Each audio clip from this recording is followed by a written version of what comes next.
Go ahead. Just say this. Oh, we're on. All right. We're on. You do that. Fix your hair. Brush your teeth. Caught me mid text message. Go get started, and I'm listening. I'm here. Episode number 14 of Digital CRE Collision. Dallas, McLaughlin, Bucky Beeman. We are chatting digital. We are chatting CRE. We are chatting how Instagram is trying to completely take over Snapchat and knock them off this planet. And we are doing it through a new tool called Crowdcast. Crowdcast is a video, I'll say, recording platform tool that allows you to stream. So that reminds me, we are streaming on YouTube. I just checked that out. Nice. And this is Instagram right now.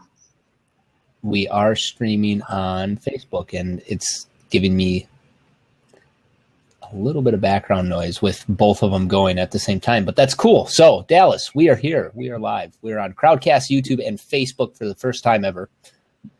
What do you want to chat about? Okay, I'm going to put this on my Instagram story since we're going to talk about Instagram, the Snapchat Instagram battle. So you do your intro, and I'm going to put it on my Instagram story. Go. Welcome to the Digital CRE Collision, episode number 14 with Dallas and Bucky. No. Okay, here, you got to do it again because you got to do not the show intro. You. Who are you? Oh, well, dude, you said. All right, ready, go. Hi, I'm Bucky Beeman. I'm a commercial real estate agent that loves all things digital, loves how Instagram's trying to take over Snapchat, love how you can tell stories on multiple platforms, and that's all I can say in 15 seconds. All right, good job. I'm not going to put myself on a story. But I'm Dallas McLaughlin, Director of Interactive Marketing at the James Agency in Scottsdale, Arizona. Pay-per-click, search engine optimization, email marketing, anything digital, any digital touch points for our clients. I manage the strategy and execution of those. Well, let's start it off with some things we've learned since we've last talked. I did learn that an Instagram post is not 10 seconds in your story like Snapchat. It's 15 seconds. Did you know that? I didn't until you just said that when I was doing mine. Yeah. So that extra 5 seconds is nice, I will say, of telling stories on both platforms. Yeah, I remember mine was a big deal when it was 6 seconds only. And then we went to 10 with Snapchat and now 15 with Instagram. Some things I've learned since we last talked is I learned about how you can upload photos and video to your Snapchat story, that you can make it so it doesn't say it's uploaded from your camera roll. So what that does is it makes it look like it's native to the Snapchat platform, but actually the little dirty secret is you edited it potentially in iMovie or a different app and you uploaded it to Snapchat. So I found that, I'll call it a hack. I've been following this guy named Andy Burgess. He's a Snapchatter. He's not a YouTuber. And he tells epic stories on the daily on Snapchat. And his editing, I've just been amazed. And I've been racking my brain, like, how the heck does he do it? And I think this is how he does it. He won't share. I've asked him a couple times. He doesn't really message back his tips and tricks, which is fine.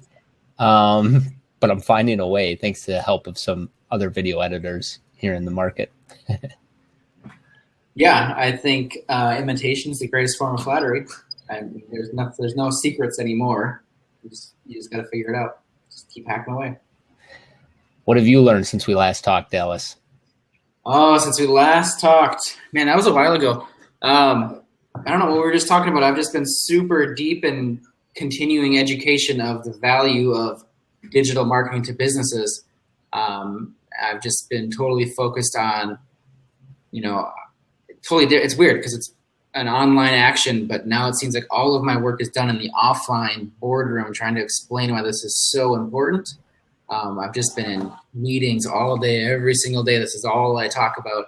And what we're seeing is people are finally, it's like Bucky, you and I have been doing this at least 6 years probably, but I've been also doing this same kind of thing, talking about it for like 10 years. And it's been a battle. And now all of a sudden everybody's like, all right, this isn't an option anymore. You just need this. We need someone that gets it. And I trust that this person gets it. I don't need to understand it. Let's go with them. So it's a huge, refreshing sigh of relief to see the buy-in finally into all of these tools and tricks and things we're using. That scares me because it helps. It makes me recognize that this window of opportunity continues to tighten related to not that there's going to be other opportunity, but more and more people are learning how to use social, which I guess scares me and makes me want to work harder at the same time. Yeah, I think what I'm seeing though is a lot of people so everybody's trying it and they're really quickly figuring out they're not any good at it. And they're not seeing the results. And then they're having the self-awareness to say, all right, I can't do this, but it needs to be done. Let me find somebody that knows how to do it. So at the same time as there's this like saturation point of all these people, the cream is starting to rise to the top, and it's nice. There's something to be said about real, meaning I talked to a guy today that is an agent in New York, and he put a Facebook Live out there on Mother's Day with his mom. And he goes, I was so nervous to do a Facebook Live. It was like one of my first Facebook Lives, but someone on Facebook had pushed me, that's another real estate agent in Naples, and said, you just need to put yourself out there. So I sat down with my mom and we talked about Mother's Day and it got a lot of views. He goes, I've never had anything over 200 views. This thing had like 1,000 views. And he goes, it was awesome. Like I finally got over that hurdle of actually just being out there, being live. And I talked about something real, which is my mom, and I love her and how great she's been, and my story and her story. And I think that the people that embrace it and the people that are real with it and not fake with it, those are the real people that will reach its full potential of what the internet and social can do for your business versus, no offense, Dallas, hiring an agency and trying to get them to be your voice, yourself, your face out there. Yeah, no, I don't take any offense to the maybe an agency's not for you point of view. Actually, just today, so last week we had pitched this whole media plan to a client, and it's a great plan. It would work. And then we talked to them today, and they're like, resource-wise, we can't handle this plan. We can't take this on right now.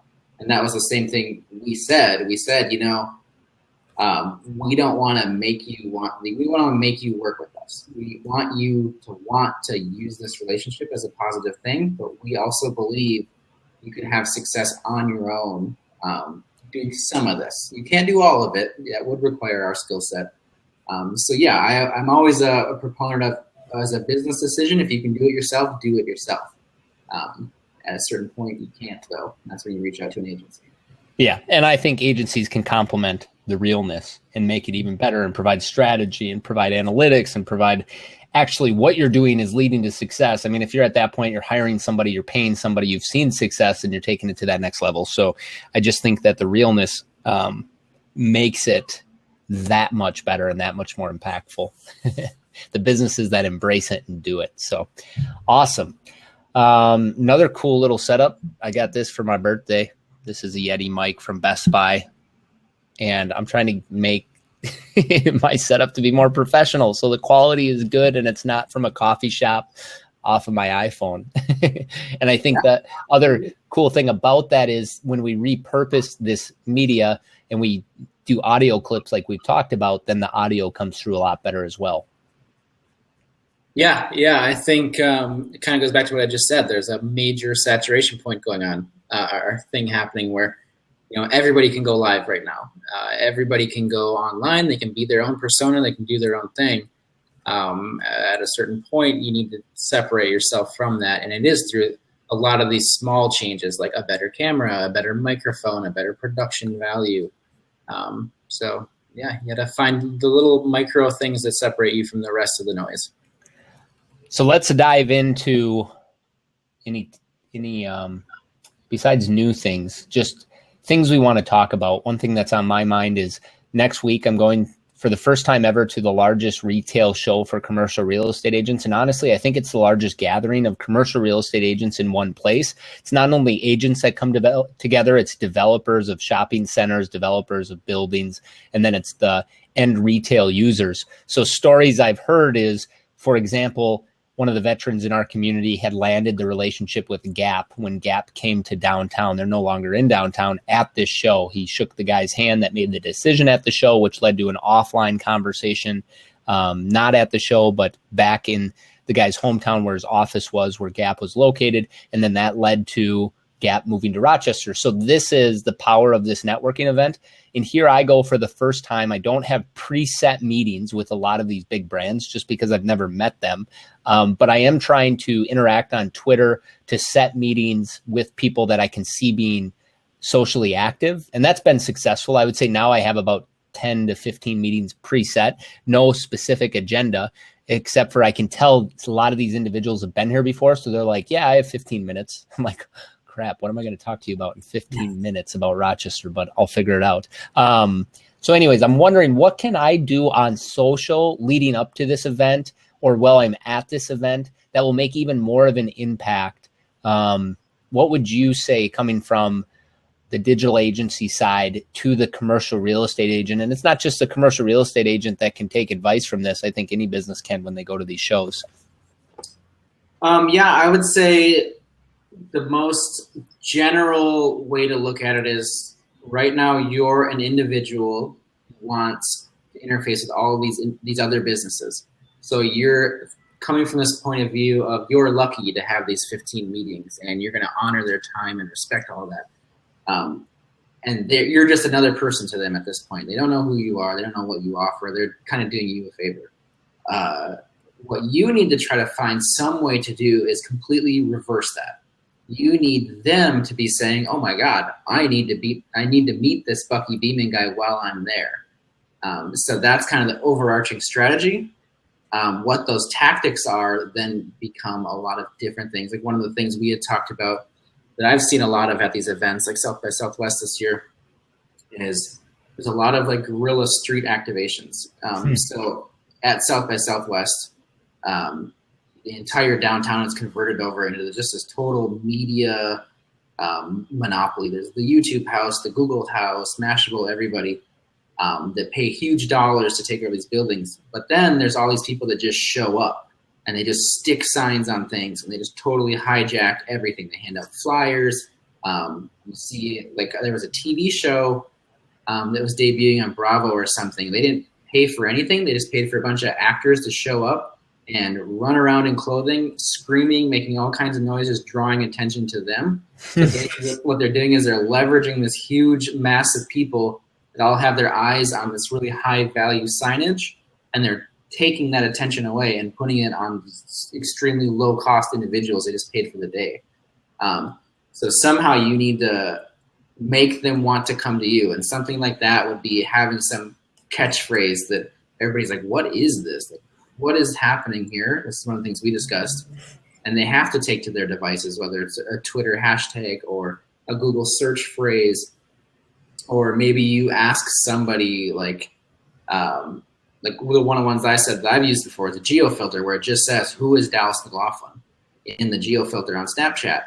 And everybody's like, I don't know, but I've seen this enough now where I need to know, because I'm a human, I'm curious, I have to find out. So they went to Google and I could see the search phrases rise on who is Dallas McLaughlin, because I hit my website and I can measure it.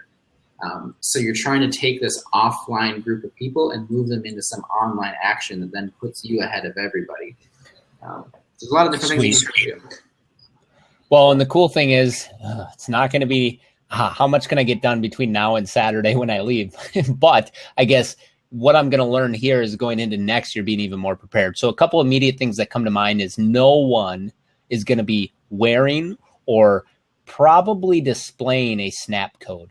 So if I were to somehow get my snap code out there, whether that's through sticker form and completely vandalizing the entire event, or signs, or through marketing my snap code on social, Twitter, Instagram, by going into the hashtag that's being used, ICSC Recon, and then popping it up every once in a while, hey, add me. I think that power of the snap code is interesting. Now, a lot of those people don't know what a snap code is, so how much return will I see? But the people that do know what it is, they'll become followers, if you will. And I think that's cool because those are my people. I don't know how many people I can convert to being on Snapchat if they don't know what it is. The other thing I would say is, who is Bucky Beeman? And I like that strategy. I wonder how I apply that.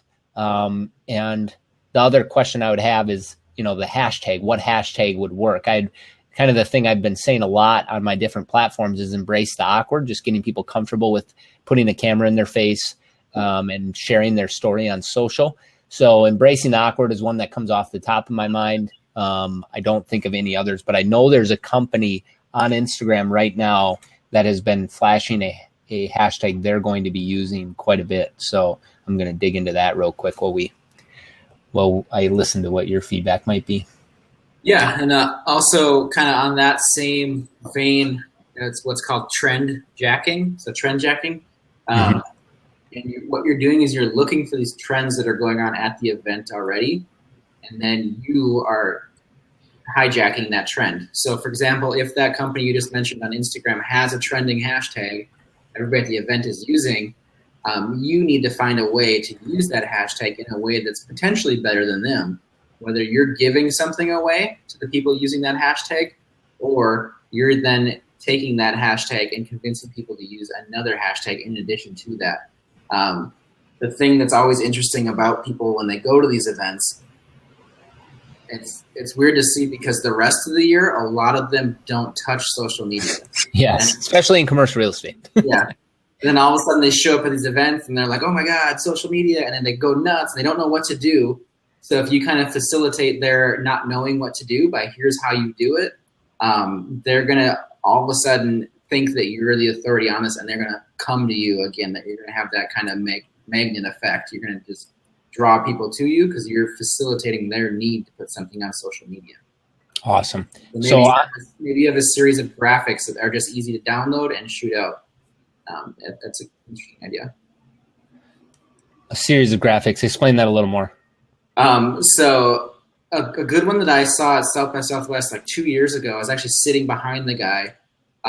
So for example, we're sitting there listening to Mark Cuban in this giant room, and he's literally during Mark Cuban speaking, he takes a photo of Mark Cuban, pulls it down to his laptop, overlays the quote of what Mark Cuban just said, and then puts it on Twitter on the event hashtag, takes Mark Cuban, everybody. So everybody that's watching the event hashtag and sitting in that room immediately has something that they can retweet themselves. Got it. So instead of the other user just typing it and then tweeting it, they now have this really cool format that they can retweet right away to them for their own network. What are you pulling up here? All right. So this is one of the individuals' firms that I see and they're the only. They have 263 followers, the shopping center group, and they are using hashtag TSG Recon. And they are sharing it on their Instagram through their whole team. Now, what is that doing? I think it's bringing brand awareness, but I don't know that they're going to have any call to action. So this firm is trying to bring awareness to their brand through using this hashtag so that potentially retailers or developers will do business with them. And I like their design, and I like that they make it cool, because people in commercial real estate on Instagram don't tend to make it cool. So they somewhat understand what's going on. What are your thoughts? Yeah, I think kind of like I was just saying, like if you show up at this event and you don't know how to use any of these platforms, and you don't know that that's probably too many hashtags to be using. You just look at this and you go, okay, this is what I need to do. Like these guys are the leader in what I want to do. And then they do the same thing we're doing right now. Here we are sitting here discussing it. You and I now both have awareness to who this brand is. We're going to tell others about this, and it just creates kind of this amplification effect of these people's effort. I would have to dive in further to figure out if it actually is an effective Instagram strategy. But to the person on the outside looking in, they would just assume that it was, and they would go with it and tell their friends. Got it. So they say here, tenant rep teams are ready to wheel and deal at Recon in Las Vegas. TSG Recon, 5 days away. So they're doing the countdown. And like you said, there's a lot of them. Here is the ICSC International, I don't know exactly what it stands for, shopping convention. Here is their official Instagram. And then if we go to, back one, if we go to ICSC Recon, they don't even have one for the show, but they did start a hashtag. So if we go to the hashtag for the show, there's only 310 posts. Hey, there's a familiar face. I used it today. I had a great opportunity to meet some awesome people, so I used it down on the bottom. Yeah, it's actually what I was just about to say. You beat me to it. I was going to say get on that hashtag earlier, because day one, when everybody starts showing up, there's not going to be anything on it. Right. And they're looking for who to connect with. And I'm using it just in a way to bring awareness to a different post, a different event I was at a week ago. And I'm, just kind of hijacking my way into ICSC Recon. But I love the idea of the hashtag. I think what this is telling me I want to do, and I'm curious on your idea, ICSC Recon with Bucky or something Bucky. ICSC Recon with Bucky, and the reason I say that is because I envision myself documenting via my YouTube very quickly, because I have some video editors that are going to help me out very quickly, the event of what I'm learning at the event. So then if people were to somehow find my YouTube, because I don't have a website, which you told me I need to do, if they were to find my YouTube, they would see very quickly I'm posting stuff about ICSC on my YouTube, which I think would bring some value to some people. So brand awareness leads to them digging into my YouTube, leads to them subscribing, leads to me becoming a leading voice related to social media in my industry. And that's really what I'm after overall. Yeah, I think an interesting angle to play is, think about how can you be the voice of this event, like the unofficial voice of this event. Yes. So whether you are engaging with the speakers, asking them questions, or even just the other attendees, so you get these people at these events who just retweet or quote whatever the speaker says. They don't put much thought behind it. So what if you go to all of those people and say, okay, yeah, that's interesting. What are your thoughts on this? And actually engage them in a one-on-one conversation. So it kind of goes back to the old school method of Gary Vaynerchuk's using Twitter as a listening tool. Right. So what you're doing is pulling down the event hashtag or whoever. Maybe you do it by latitude and longitude. And instead of just like most people do where they go through and they heart everybody just to get the likes and the follows, what if you actually just took the time to ask all those people, hey, how do you see yourself using this in your day-to-day business? Right. Because then what happens is, humans are social creatures. This is just all psychology. So as soon as you engage with that person, they're craving that attention and that engagement, and they want to engage back with you. And you just continue that conversation. Yeah, so exactly like what you're doing right now. The other aspect of that is when you have events like South by Southwest, there's major media coverage around it. I don't know how many hundreds of thousands of impressions they serve across other news outlets that are following the event. But there's got to be an opportunity to kind of be like the feet on the ground at this event for some of these people, whether someone needs to know what this Mark Toro guy talked about and they need your input as a person that was there. There's got to be some sort of way to get involved with the journalists and the reporters that are covering this event so you can somehow get kind of leverage their network. Got it. And so what you're giving me direction on, and I love this, and man, this show is going to go longer than normal, I think, just because we're doing good stuff and we're using a new tool. I need to go to the ICSC Recon website, find out all the speakers, start directly messaging them through whatever platforms necessary, and try to get 15 minutes where I can do a sit down with them at the event. Because then I become the media company. I need to be a media company that is sharing about this event. And I can do it even better than the ICSC brand does it. Yeah, and you know what would be funny? An interesting angle I always try to play in everything. It's kind of like the overarching theme to all these things I do. Do something different. Mm-hmm. So imagine that there's probably 250 Bucky Beemans going to go to this event, and they might try the same approach. Hey, I'd love to get 15 minutes to sit down with you and interview you for my podcast or whatever. Whoever these speakers are, they're going to get that request 100 times before this event happens. They're going to blow them all off. But if you did something super weird, and off the top of my head, I can't think of what that was. Dude, I got a big buffalo. I can put all kinds of messages on the side of a big buffalo. If you did something, again, you need to find a way. There's this huge mass of people all trying to do the same thing. How do you stand out? So yeah, maybe it's putting everybody's name on this. I always preach this when we're doing our digital advertising. So say you're going to place a Facebook ad. and people are just flying through the news feed. How do you just make them stop and say, okay, here's something different. Let me look at this. So that really kind of is the goal of all this that we're trying to do. It's disruption. We're trying to disrupt somebody into a different pattern and a different behavior. Love it. So for those listening on the audio broadcast, when I say I have a big buffalo, just go to snappybull.com and you'll see exactly what we mean. We can't explain it. Cool. It's funny because I actually just like a month ago showed everybody all the snappy bulls, the buffalo, clown, chicken, everything. They could not believe it. Yes, Gorilla 101. Love it. All right, that's enough about me. What do you got to talk about? You just pointed me in a great direction, and now I don't want to go to sleep and I want to work all day. Yeah.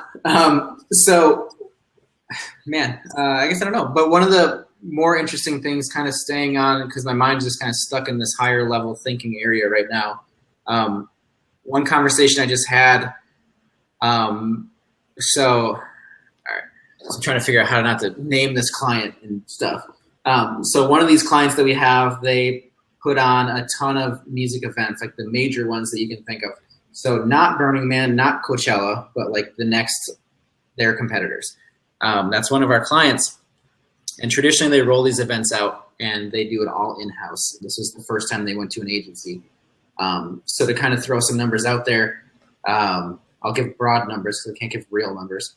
But let's say they were expecting to do, I can't give this away. Let's just say let's use really, really small numbers, because if you use really, really small numbers, that's a lot easier than trying to use bigger numbers. So let's just say our opening day or our opening weekend sales goals were, let's say $1. Yes.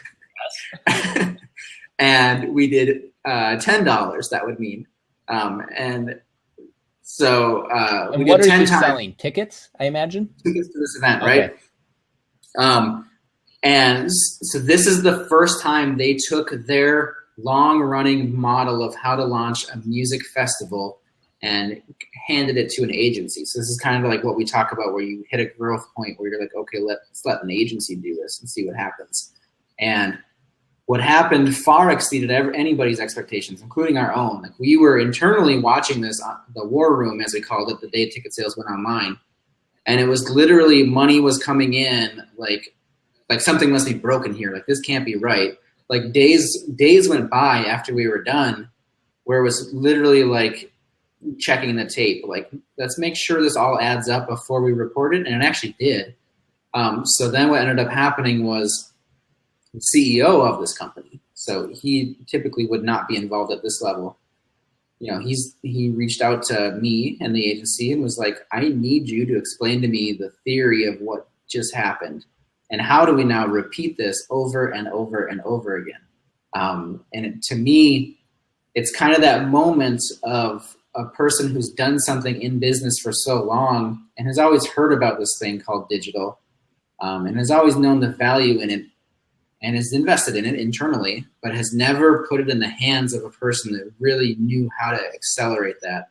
And he gave it to us, and we did it. And then as we explain our strategy and our theory to him, they do come to this understanding is, okay, there is so much more to know about this. There is so much more as far as the concept, and when you get into explaining like what a full sales funnel looks like and what each placement plays in that sales funnel as you move a person from introducing the business to them and then pushing them all the way down to the sale aspect of it, and how you engage with them along the way, they start to understand that, okay, this isn't something that we can just play around with anymore. This is something that we need to continue to have this success with. So I guess what my advice would be to everybody is think about your digital marketing as just this full activation. It seems like everybody gets to just the bottom where the dollar bills are concerned, and they focus all their effort into that little piece of it. That's about 10% of the puzzle. There's what I typically use at the top of the sales funnel. I imagine a person who's completely unaware that they have a problem. They're just floating around on the internet. I have to first go tell them that they have a problem. It's kind of the dirty aspect of marketing. Like, if you think about it, like a TV commercial. Hey, teenage kid, you've got acne, and nobody's gonna like you if you have acne. And so you have to point out issues that they don't know that they have, and then you have to make them aware of how to solve those issues, and then you finally present the sale. Um, so I think kind of what we're seeing overall is a much more tactful approach to internet marketing instead of just saying, hey, let's shoot some ads out there and see what's happening. So it's an interesting transition to the whole theory behind digital happening right now. What I love is you sharing the CEO saying, okay, something amazing just happened. Now let me figure out and explain to me how it just happened. That's a leader that I feel like gets it versus being like, oh, nice work, guys. Here, I'll just pay you again next time. Like, no, let's get our hands dirty. Let's rewind the tape. Let's talk about how the heck that happened. And not only make it happen again, but he's going, can we double this? Like, how does this work? It was a really cool conversation. It was really inspirational because he was a really sharp guy, super smart, obviously, just not necessarily in this aspect, but he's looking at the dollars and cents and the percentages and the margins and all that. And he's like, I've never seen something like this. So the inspirational part of this whole thing is this is a person who doesn't understand it, but he's taking the time to know that, okay, everything I've learned up to this point it's not void. It's just not as relevant as this that's happening today. And I need to relearn everything I know. So it was really cool to see him kind of go back to the drawing board instead of just being happy with where he was and what he did. Was this the first event they'd ever worked with you as the agency on? Yeah, it was the first time they worked with any agency, and they've been, they have a major event. It's like what they always say is it's the Super Bowl of music festivals is their big one. That's not the one we worked on this year. But they've done that for probably 20 years. And this is the first time they ever came to an agency to kick off their brand new one. So what excites me is it goes back to the beginning part of our conversation of they get it, meaning they were doing social. That's part of what made their event a success. It's part of what made their event known. That was a big piece of their event because they couldn't just come to the scene, bring a bunch of A-list artists and expect people to show up because of the name of the artist. There's way more to it than that. And so they are the example of someone that teamed up with an agency, but didn't start with an agency because they needed to get their hands dirty and figure out how to work these things first. Now, when you combine the people that are internally working the platforms and somebody that's, I'll say, scientifically working the platforms, that's when some amazing magic can happen.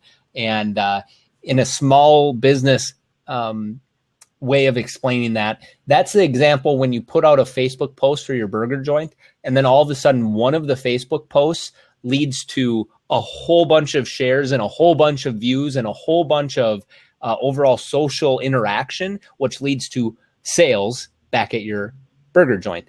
Now, you weren't working with an agency, but it makes you go, oh my gosh, what if I could consistently hit these numbers? What would happen?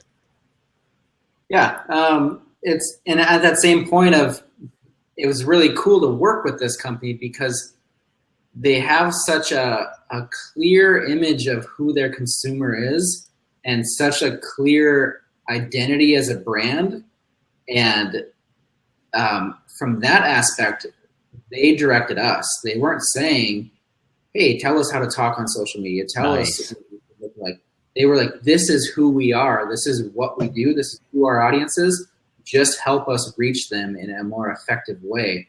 And there was a lot of times where it was like healthy conflict or positive conflict or whatever you want to call it, where I'm putting forward a concept and they're saying, no, that doesn't work. And I'm going to tell you why it doesn't work, because our audience is this audience. They're not going to react to that. Then I have to say, right, they might not react to this, but we're going to find 10%, those 10% of people that do engage with that, and then I'm going to figure out who that is, and I'm going to magnify that piece of it. So I had to get them comfortable with losing some to win much larger at the end. So where they would have missed a lot of opportunities just sticking to their core, and I found ways to stick to the core, but also magnify it and kind of find those outliers that didn't know that they belonged in that audience. Nice. So the people that own poodles that tie-dye their poodle so it looks all kinds of funky colors, you got those people that show up at the event that they didn't even realize those people could be found. Yeah, that's actually a perfect example. So it like it kind of puts everybody in a vulnerable position, because when we walked into this event, the idea and the concept and the planning of it, when you think of like what a festival is, and you think of like, you know, hippies, which is, that's the term that that's it. They enjoy that. They embrace that. So you think of like this hippie group, and then the reason that they wanted to go with us for this event is because it's a unique location, which is Phoenix. And they said there's a whole group of people in that local market that we don't know how to talk to, because we're from New York City. We have an office in Los Angeles, and we have one in Chicago. Those are completely different markets than what we're trying to sell to. We want a local feet on the ground agency to tell us how to speak to the local market. Right. And that's what we did. So the combination of us understanding the local market and them understanding how to throw a festival. Beautiful. It was just perfect. Beautiful. Awesome. Super cool. What else do we got to talk about? Keeping the conversation going. We're at 36 minutes on the air. So we said we were going to talk about Instagram continuing to take Snapchat features. So today, Instagram rolled out the forward-facing face filters, not the lenses, but whatever they call them. So that's like what Snapchat's whole thing was. When you turn your face into a dog, or you're a clown, or you've got sunglasses on, Instagram now has it. So it's just another move. Obviously, the history of that whole relationship is Facebook tried to buy Snapchat multiple times, and Snapchat kept shutting them down, saying, no, we're worth way more than what you're offering. And that was the first time really anybody said no to Facebook. You don't say no to Facebook when they come at you with, I think it was $3 billion. And yeah, there it is there. So Facebook, I think, was kind of like the scorned X in this situation, where they said, okay, if you're not going to let us buy you like we did to Instagram, we're just going to put you out of business by taking all of your features, outspending you, and doing what you do better. And they actually failed several times. They had a lot of applications that came out that they ended up shutting down. But they're just going to continue bullying Snapchat until they make progress. And they have. In my opinion, Facebook has significantly slowed the growth of Snapchat by just doing the same exact features right inside of Facebook and Instagram. So this is from 925mac.com. What it says is, today we're introducing face filters in the camera, an easy way to turn an ordinary selfie into something fun and entertaining, whether you're sitting on the couch at home or you're out and about. You can use face filters to express yourself and have a playful conversation with friends. Sounds like we are copying Snapchat. Just wanted to let everybody know. Is that what it really says? No, that's what it sounds like. Oh, okay. Wow. Just wanted to let everybody know. That's my quote.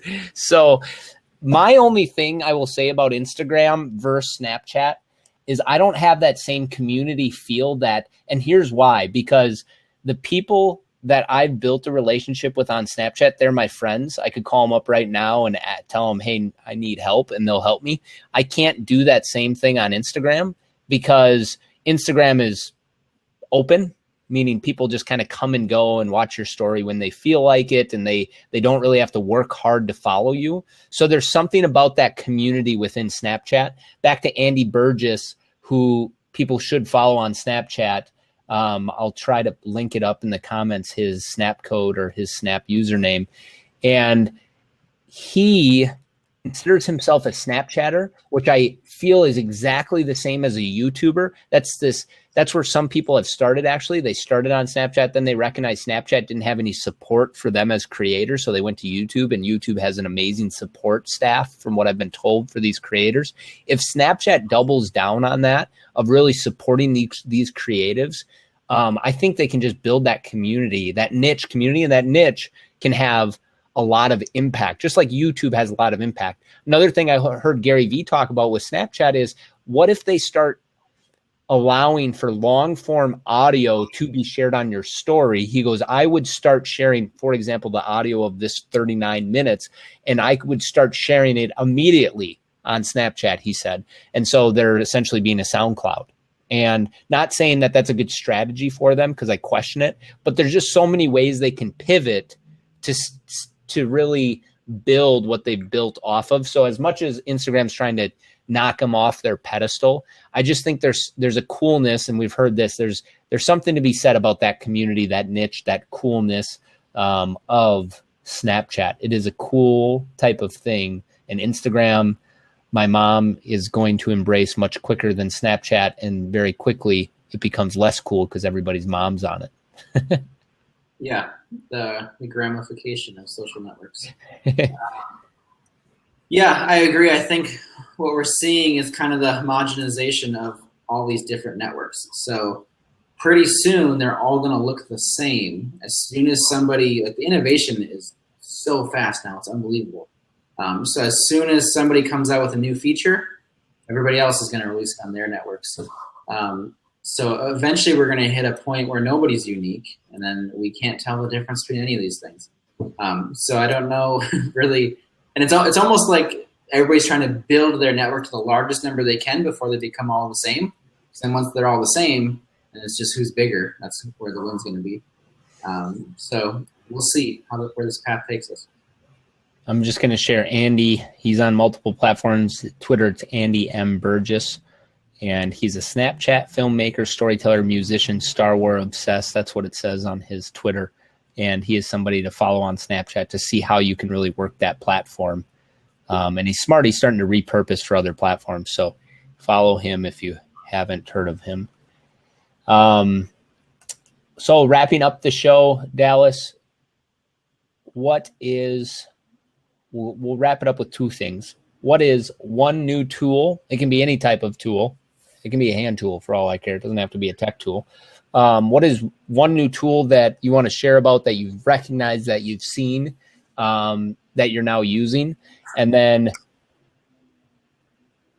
what is some advice you can leave small business owners? Because I think those are the people that we shall give a lot of love to, and we need to give them as much advice as possible. So I guess it's not a new tool, just iterations on the same tool. One of the things I would say, and they kind of go together, I guess, for any small business that has, any business that has a website, you have to have Google Analytics installed on your website. And the reason I say that is, as we talk about all of these different networks that we're continuing to try to drive traffic from, so whether that's Facebook, Instagram, Snapchat, Google search results, email, anything that happens, you kind of have to, and I say this a lot, but you kind of have to position your website as home base. But to make any kind of marketing decision, you need to know where that traffic's coming from and what they're doing when they get to your website from that source. For example, if I were to send 10,000 Facebook visitors to my website and 10,000 Twitter visitors to my website, they might perform very differently once they hit my website, just because of where they're coming from, what interactions they had before they got to my website, and their conversion rates are going to look entirely different. Their acquisition costs are going to be completely different. The things that they're shopping for and their scroll depth, all that stuff's going to change depending on where they came from and the message they clicked on that led them to my website. So I would say any business owner needs to make sure Google Analytics is installed, which is free, and it's incredibly easy. It's copy, paste, install it. And then just start looking at your results, even if you don't quite understand them. Google is getting really kind of hand-holding to help you understand what your results mean, to help you judge future marketing decisions on those results. So yeah, dig into analytics. It's free, it's easy, and it's fun. Cool. I'm going to go with two quick tools that I can just pull up right now. One is I found a scheduling app for Instagram. It's called APPHI. Now, the only concern I personally have is I've been told if Instagram figures out your scheduling posts, they can just obliterate your Instagram account, which could be bad news for a lot of people. So take this with a grain of salt as far as using this tool. But I'm using it right now, and it's helping. There's another one that you can use online called Grum, but this is the one actually you can use from your mobile phone. And then the other tool I want to talk about is Facebook work groups. What is it called? Workplace, Facebook Workplace. So Facebook is now coming up with essentially a group, if you've seen groups in Facebook, but it's geared directly towards your business. And so you can invite people in your business. You can have work chat. I haven't played around with it much, but I'm interested in how I can utilize it potentially. We're using Slack. The unique thing about the platform, the tool, it's free at this point. Eventually they'll charge per month, is that people are familiar with the way it looks, feels, and operates because they're generally familiar with Facebook, versus you get your team on Slack and it's a completely new platform. So look at that for a small business. Any last advice, Dallas, you would have for small businesses out there? I think that's an important one. We were actually just talking about this. I haven't used it yet, and that was the exact kind of sticking point we were at. Is we have a 32-person agency, I think, at the moment. And we do use Slack. And we talked about maybe Facebook Workplaces is a good alternative for that very same reason. Everybody already knows how to use it. It can help us kind of with our internal communication. It can help us handle conversations. I don't know if we're going to use it or not because we just paid for a pretty high-cost project management system called Maven Link, which does that plus so much more. But yeah, the advice for a small business person is figure out how to streamline your internal communication. Everybody's got to be on the same page. Everybody's got to have that North Star. They've got to know what it is, and they've got to all be working in that same direction. Awesome. My advice, we've said it many times, but start telling stories on Snapchat and then taking those posts from your stories and sharing them on your profile. I think that's where it's at for small businesses. I think Facebook's awesome, but I think if you aren't embracing, like most small businesses consistently creating content, Instagram's your platform to consistently create content. Once you embrace that, then everything else comes more naturally. So that's my advice. Again, just pushing people to create. Doesn't matter if you're a real estate agent, doesn't matter if you own a donut shop, doesn't matter if you're a consultant, doesn't matter if you are in a job and you eventually someday want to go and do a side hustle of something else. Start telling stories on Instagram. Yeah, there's a really cool video I just watched, of course, of Gary Vaynerchuk's. And the reason it interested me because it was actually, I've never seen him show this before, of all the things he does show, where he went into a discovery meeting with a client, filmed the entire meeting and put it online. And he had that same thing. They spend the first 20 minutes of this half-hour meeting talking about this product and how to sell this product. And then finally he looks at the lady and goes, you know what? You're the brand, not the underwear. They were selling underwear. He's like, if you can become the storyteller, if you can become the brand, the underwear will sell. He's like, you need to figure out how to market yourself because you've got the story. He's like, we need to talk about you, not the underwear. And she was like, I don't know how to do that, but sure. And he's like, you need to get a videographer and they need to start following you around and you need to produce a reality television show. And like, that's it, because he just recognized she's talented. She's got it. Her story will sell. Her story leads to the community being built. It's not trying to it's not selling the underwear itself that builds the community. It's the person that built the underwear that builds the community. Yeah, that's exactly what he said. He said he's very privileged. What he says, I've got 12 people dedicated to my brand. He's like, that's what you need. And she kind of had the same response. She's like, yeah, I can't have 12 people just work on me. But the idea is to build her. The brand will sell itself. Thank you, Dallas, for Digital CRE Collision number 14. I think we'll title this one, Let's Talk ICSC Recon Brand Activation and Awesome Tools on Social. And we will put it live on YouTube. I'll put it live on Facebook, which I think may have worked. Where else will it be distributed? It'll go up on all the podcast sites. So iTunes, Google Play, Stitcher, everywhere. Tune in.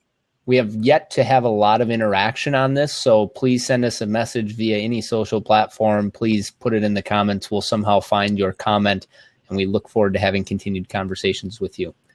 Talk to you next time, Dallas. Yeah, you too. Thank you. See ya.